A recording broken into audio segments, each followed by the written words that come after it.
Welcome to the Real News Network. We're back at Momentum Conference of the Tides Foundation in San Francisco, and joining us again is Donna Edwards, congressional representative from Maryland. Thanks, Donna. Thank you. So, why is it a right-wing talk show host seems to be able to decide who works in the White House?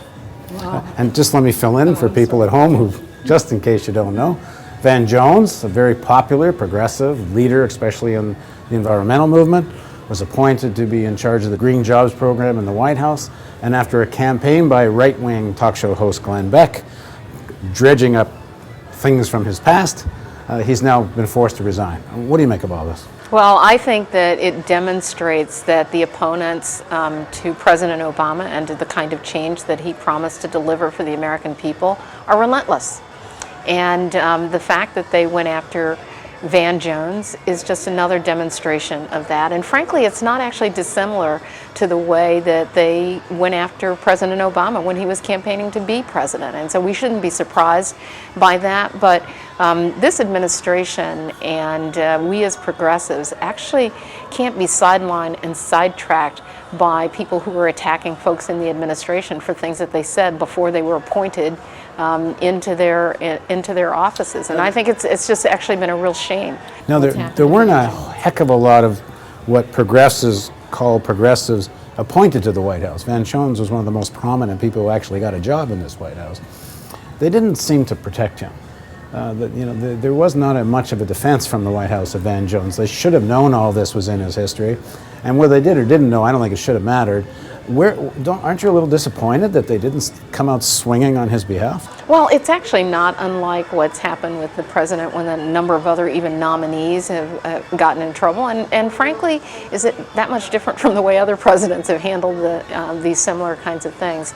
I think the greater disappointment for me, frankly, is among progressives and progressive organizations that we also didn't see it coming and didn't go out there fighting for him in the kind of way that we needed to.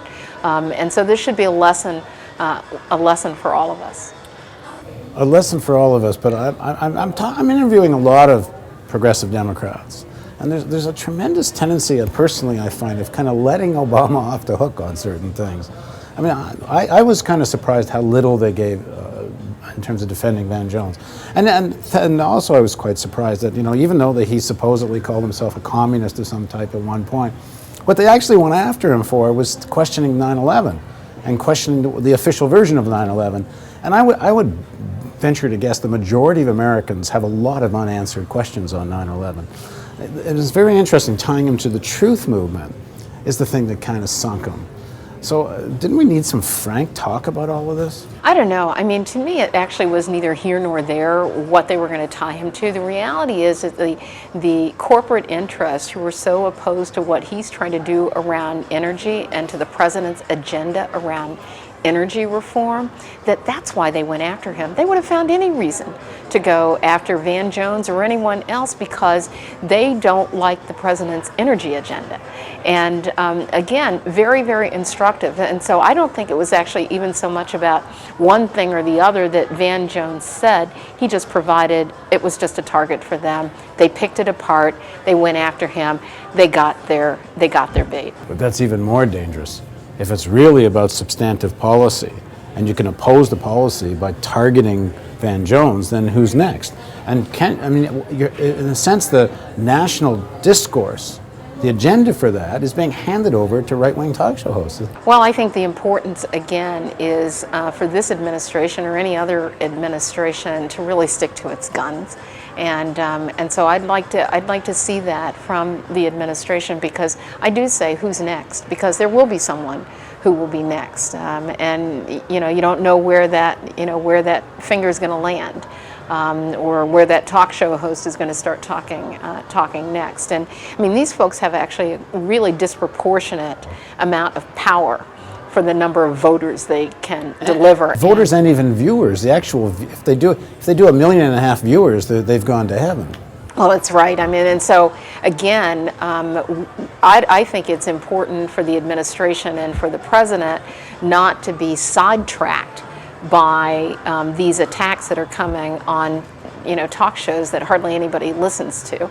And certainly the majority of people who are actually listening to the one whose name we're not going to mention because we don't want to give him any more publicity, those aren't even folks who would vote for President Obama anyway. But is it also part of this strategy that started from day one, this kind of inclusiveness of the right?